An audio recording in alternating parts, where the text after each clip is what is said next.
तो hello guys, welcome back to my channel. स्वागत है आपका मेरी एक और न्यू वीडियो में। आज की इस वीडियो में मैं आपको attack on Titan season 4 part 3 episode 1 की हिंदी एक्सप्लेनेशन दूंगा। तो आपको ज़्यादा वेट ना कराते हुए शुरू करते हैं आज के इस वीडियो को। तो एपिसोड की शुरुआत में हमें एकदम से स्टार्टिंग का सीन दिखाया जाता है जब एरन पेड़ के नीचे सो रहा होता है और उसे एक काफ़ी बुरा सपना आता है और वो अचानक से उठता है।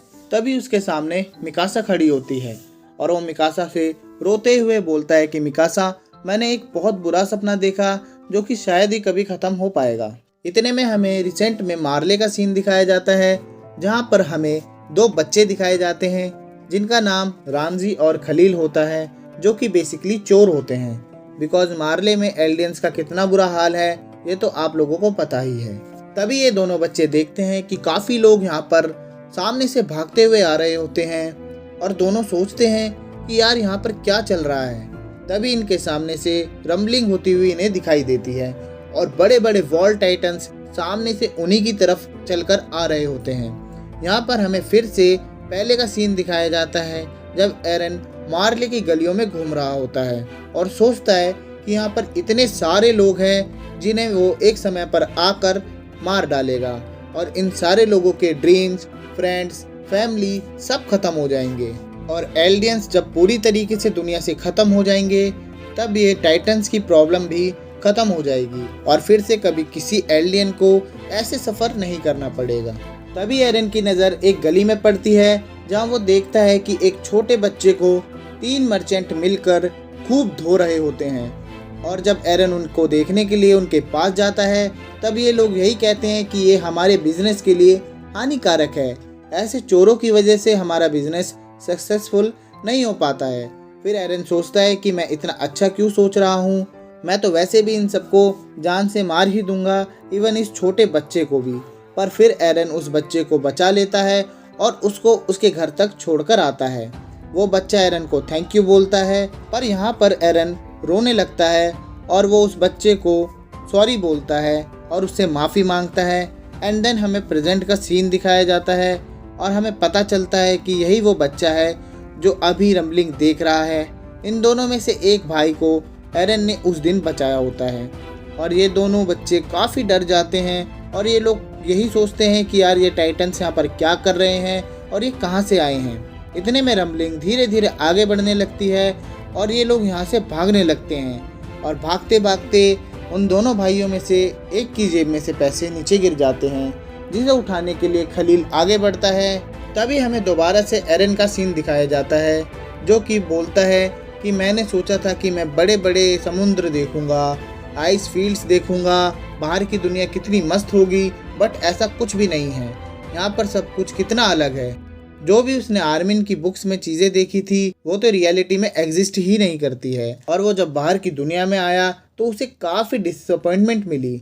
और यहाँ पर हमें दोबारा से प्रेजेंट में दिखाया जाता है कि एक वॉल टाइटन्स उन दोनों बच्चों को कुचल देता है और हमें दोबारा एरन दिखाया जाता है जो उस बच्चे से रोते हुए बोल रहा होता है कि मैं सब चीज़ें मिटा दूंगा, उसके लिए मुझे माफ़ कर देना। तो यहाँ पर एरन पहले ही उस बच्चे को सब कुछ बता चुका होता है और तब उस बच्चे को ये बात नहीं समझ में आती क्योंकि उसे पता ही नहीं होता कि एरन किस बारे में बोल रहा है। देन हमें दिखाया जाता है कि सभी लोग भाग रहे होते हैं और रंबलिंग से आगे निकलने का सोचते हैं, बट सभी यहाँ पर मारे जा रहे होते हैं और जिंदा भी जल रहे होते हैं क्योंकि टाइटन की हीट ही इतनी तेज़ होती है कि जो लोग कुचले नहीं जाते वो उससे जलकर मर रहे हैं। देन हमें एक वॉल टाइटन के साथ एरन का पूरा स्ट्रक्चर दिखाया जाता है और फिर हमें एरन दिखाया जाता है जो कि कहता है कि बचपन से मैंने अपने सामने ये बड़ी बड़ी वॉल्स देखी है जिनसे मैं काफ़ी चिढ़ता था और सोचता था कि शाइन करता हुआ पानी, आइस फील्ड्स, बड़े बड़े समुद्र, बड़े बड़े रेगिस्तान, ये सब चीज़ें उन्हें देखने को मिलती होगी जो कि रियलिटी में ही आज़ाद हैं। और यहाँ थोड़ी देर के लिए वो आर्मिन से कनेक्ट हो जाता है एंड तभी हमें आर्मिन का सीन दिखाया जाता है जो कि बोट पर होता है और वहाँ पर एनी भी दिखाई जाती है जो कि साइड में बैठी होती है और आर्मिन से पूछती है कि तुम्हारी चोट कैसी है, अब ठीक है? तो आर्मिन कहता है कि हाँ मैं अब तो ठीक हूँ। देन वो भी जाकर एनी के साथ बैठ जाता है और एनी आर्मिन को थैंक्स बोलती है कि जब वो क्रिस्टल में 10 साल के लिए थी तब वही उससे आकर बात किया करता था, और कहती है कि क्या तुम्हारी कोई गर्लफ्रेंड नहीं है जिसके साथ तुम जाकर टाइम स्पेंड करो, तुम बस मेरे ही पास क्यों आते थे। तो यहाँ आर्मिन ब्लश करने लगता है और कहता है कि क्या तुम मुझे चिढ़ा रही हो, क्योंकि हीज तो मुझे हमेशा ही चिढ़ाती थी कि मैं तुमसे क्यों रोज़ मिलने आता हूँ। वो बोलता है कि एनी क्यों, तुम्हें नहीं पता कि मैं तुमसे क्यों मिलने आता था। तभी एनी भी ब्लश करती है और बोलती है कि नहीं। बेसिकली ये दोनों यहाँ पर रोमांटिक हो जाते हैं। देन एनी कहती है कि यार इतने सारे लोग मारे जा रहे हैं और हम यहाँ पर क्या कर रहे हैं। मतलब एनी को गिल्ट सा महसूस होता है और वो आर्मिन को बोलती है कि यार तुम तो एक बहुत अच्छे इंसान हो जो कि हम जैसे दुश्मनों को अपने जाल में फंसाना जानता है। तुमने तो फीमेल टाइटन को भी फंसा लिया था, तुम इंसानियत को बचाने के लिए कुछ भी कर सकते हो। और फिर उठकर वहाँ से जाने लगती है। इतने में आर्मिन उसका हाथ पकड़ता है और कहता है कि वो एक अच्छा इंसान नहीं है, उसने काफ़ी मासूम लोगों को मारा है, अपने साथियों को मारा है। वो तो बस एरन के साथ बाहर की दुनिया देखना चाहता था और उसको एंजॉय करना चाहता था, पर वो अभी भी ये मानता है कि ऐसी दुनिया रियली में एग्जिस्ट करती है। तभी हम लोग देखते हैं कि ये लोग अपनी डेस्टिनेशन तक पहुंच जाते हैं जहां इन्हें बोट को ठीक करना होता है। और गाइज आप लोगों को याद होगा कि इस बोट पर येगरिस्ट ने बॉम्ब्स लगाए होते हैं ताकि कोई भी बोट से छेड़छाड़ करे तो उसको वहीं पर उड़ा दिया जाए, बट उनका ये प्लान सक्सेसफुल नहीं होता तो एक्सप्लोजन अभी भी वहीं लगे होते हैं। दूसरी तरफ हमें फाल्को दिखाया जाता है जिसे पता लगता है कि रम्बलिंग काफ़ी आगे बढ़ चुकी है। देन हमें एनी बैठी हुई दिखती है जिसके पास मिकासा ओडियम गियर लेकर आती है और बोलती है कि तुम्हें नए ओडियम गियर यूज़ करने नहीं आते, तुम राइनर के साथ जाकर प्रैक्टिस कर सकती हो। बट एनी यहाँ बोलती है कि मैं अब और नहीं लड़ना चाहती, मेरे पास कोई वजह नहीं है लड़ने की, बस मैं आराम से बैठना चाहती हूँ और चिल करना चाहती हूँ। और एनी बैठे बैठे आर्मिन को देख रही होती है जो कि मिकासा नोटिस कर लेती है और कहती है कि जो भी है तुम्हारे बीच में, बट बुरा मत मानो, आर्मिन हमारे साथ जाएगा और एरन को मनाएगा। तो एनी कहती है कि हाँ मुझे पता है, बट मिकासा क्या तुम इंसानियत को बचाने के लिए एरन को जान से मार सकती हो। तो मिकासा कहती है नहीं, मैं उसको नहीं मार सकती, बस एरन हमसे थोड़ा दूर चला गया है, मैं उसको वापस ले आऊँगी। इतने में हमें लिवाई का सीन दिखाया जाता है जिसकी हालत ठीक नहीं होती है। उसे आर्मिन रेस्ट करने को कहता है तो लिवाई बोलता है कि अगर मैं और सोया तो तुम लोगों को लगेगा कि मैं शिप पर हुई नहीं, मैं मर चुका हूँ। और मुझे ये पता चला है कि वो दाढ़ी वाली लड़की उठ चुकी है, तो मैं उससे सब उगलवाना चाहता हूँ जो भी उसे पता है। तो यहाँ लिवाई येलिना की बात करता है। फिर हमें एरन और येलिना का सीन दिखाया जाता है जिसमें वो प्लान करते हैं कि वो कहाँ कहाँ जाएंगे, और येलिना सब बता देती है कि वो लिबेरियो के बाद कहाँ जाएंगे। फिर हमें पीक दिखाई जाती है जो कियोमी से बोलती है कि एयरशिप में जाना काफ़ी डेंजरस है, आप उन दोनों बच्चों को शिप से ही लाना। देन सुबह हो जाती है और ये लोग अभी भी एयरशिप की सर्विस में लगे होते हैं। फिर हमें लिवाई दिखता है और इन सब ने गियर्स पहन लिए होते हैं। लिवाई कहता है कि मेरे पास 2 ही उंगलियां बची है, पर ये भी काफ़ी है। और यहाँ हमें एनी, पीक और राइनर दिखाए जाते हैं। और यहाँ एनी पीक और राइनर से कहती है कि मैं वॉर में नहीं जाऊंगी। तो पीक बोलती है कि इट्स ओके, वैसे भी तुम मार्ली के लिए वफादार नहीं थी, तुम खुद अपने डिसीजंस ले सकती हो। फिर राइनर कहता है कि ये सब मेरी गलती है, अगर उस दिन मैं मार्शल के मरने के बाद ऑपरेशन आगे नहीं बढ़ाता तो ये सब होता ही नहीं। तो एनी उसे बोलती है तुम्हें याद है ना कि उसके बाद मैंने तुम्हें कितना धोया था। एंड ये बोलकर एनी राइनर को हक कर लेती है और राइनर एनी को फैल्को और गाबी का ध्यान रखने के लिए बोलता है। एनी वापस शिप में चली जाती है। फिर हांजी राइनर और पीक से कहती है कि तुम भी एनी के साथ जा सकते हो, क्योंकि रम्बलिंग रुकने के बाद हमें नहीं पता कि एलियंस के साथ क्या होगा। तो पीक बोलती है कि कमांडर की लास्ट विश यही थी कि हम साथ मिलकर लड़े। तो यहाँ हांजी इम्प्रेस हो जाती है। इतने में एकदम से फ्लॉक आकर गोलियां चलाने लगता है और मिकासा अपने ओडियम गियर की वायर से फ्लॉक को मारती है और फ्लॉक पहले से ही जख्मी होने के कारण ज़मीन पर गिर जाता है। और फिर सबको पता चलता है कि फ्लॉक शिप से लटक कर इनके साथ आया था ताकि वो अपने मिशन को पूरी तरीके से सक्सेसफुल कर सके। फिर हमें दिखाया जाता है कि गोलियों की वजह से शिप के फ्यूल टैंक में छेद हो चुके होते हैं, जिसको ठीक करने में 1 घंटे का टाइम लगेगा। जैसे ही मैकेनिक्स अपने टूल्स उठाते हैं, रंबलिंग शुरू हो चुकी होती है। फिर आर्मिन बोलता है कि मैं कोलोसियल टाइटन में बदल जाता हूँ और थोड़ी देर वर्ल्ड टाइटन्स को रोक सकता हूँ। तो राइनर उसको मना कर देता है और कहता है कि तुम एरन को मना सकते हो, इसलिए मैं जाऊँगा। तभी हांजी सबको चुप कराती है और बोलती है, लीडर मैं हूँ, जो मैं बोलूँगी वही होगा, तुम में से कोई नहीं जाएगा। तुम अपनी अपनी टाइटन्स पावर को अभी यूज़ मत करो, उसको बाद के लिए बचा के रखो और ये काम मेरे ऊपर छोड़ दो। और फिर वो आर्मिन को कमांडर बनाती है और हंसते हुए कहती है कि अब तुम लेवाई की टांग खींच सकते हो, क्योंकि लेवाई तुम्हारे अंडर काम कर रहा है। और वो अपने आप को खुश रखने की कोशिश करती है ताकि दूसरों को बुरा ना लगे, बट लेवाई उसको रोकता है। पर हांजी उसे कहती है कि मेरा टाइम अब आ गया है, मुझे जाना होगा। देन लेवाई काफ़ी सैड होता है और वो हांजी के दिल पर हाथ रखता है और कहता है, शिंजो सासगेओ।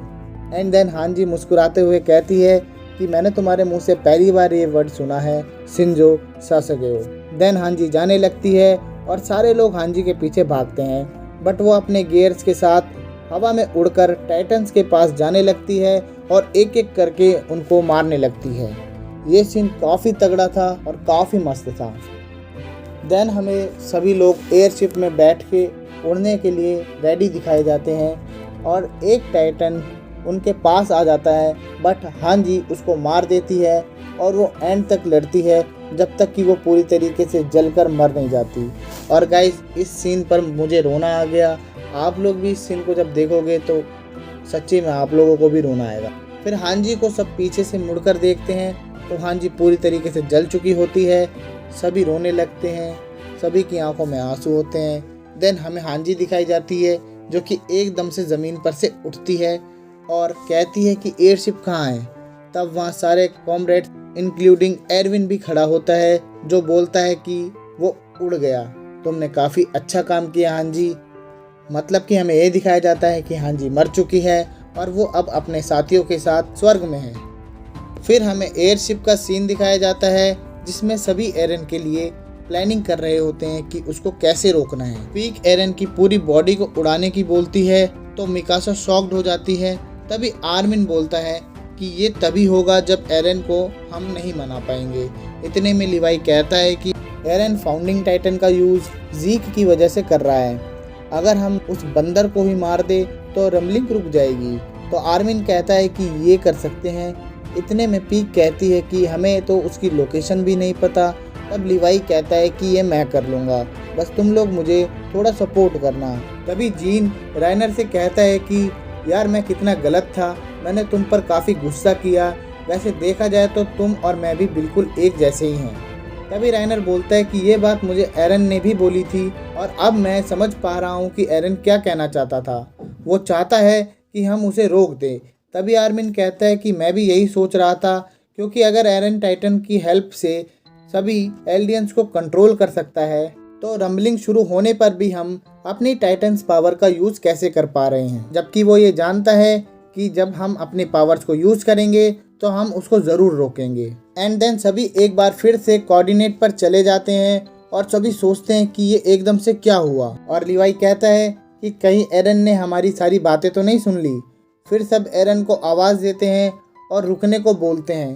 तभी एरन की आवाज़ आती है कि रंबलिंग तो अब नहीं रुकेगी। आर्मिन कहता है कि तुमने बहुत कर लिया, अब किसी की हिम्मत नहीं होगी कि कोई पैराडाइज आइलैंड पर आंख उठाकर भी देखे। तो एरन बोलता है कि मैं सिर्फ एक चांस के लिए रंबलिंग को नहीं रोक सकता, कि कोई भी पैराडाइज आइलैंड पे आंख उठाकर नहीं देखेगा। इतने में लिवाई देखता है कि कोऑर्डिनेट के पास एरन खड़ा होता है और ये चारों उसकी तरफ भागना शुरू कर देते हैं। और आर्मिन पूछता है कि हम अपनी टाइटन्स पावर का यूज़ क्यों कर पा रहे हैं अगर तुम नहीं चाहते कि हम तुम्हें रोकें। तो एरन कहता है कि मैंने फ्रीडम के लिए ही दुनिया से आज़ादी छीनी है, बट तुम मेरे अपने हो, तुमसे मैं कुछ नहीं छीन सकता। तुम अपनी पावर्स का यूज़ कैसे भी करो, तुम आज़ाद हो, दुनिया को बचाने के लिए या मुझे मारने के लिए, और मैं अपने लिए आज़ाद हूँ आगे बढ़ने के लिए। अगर हम दोनों ही अपनी जिद पर अड़ेंगे तो हमारे बीच एक ही रास्ता बचेगा, जो कि है लड़ाई। तब आर्मिन एरन से पूछता है कि अगर तुम ये नहीं चाहते तो तुमने हमें यहाँ पर किस लिए बुलाया है। तब एरन कहता है कि मैंने तुम्हें ये बताने के लिए बुलाया है कि मैं तुमसे बात नहीं करूँगा, और अगर तुम्हें मुझे रोकना है तो तुम्हें मुझे जान से मारना होगा। और फिर ये वापस एयरशिप पर आ जाते हैं। सब सैड होते हैं कि एरन नहीं मान रहा।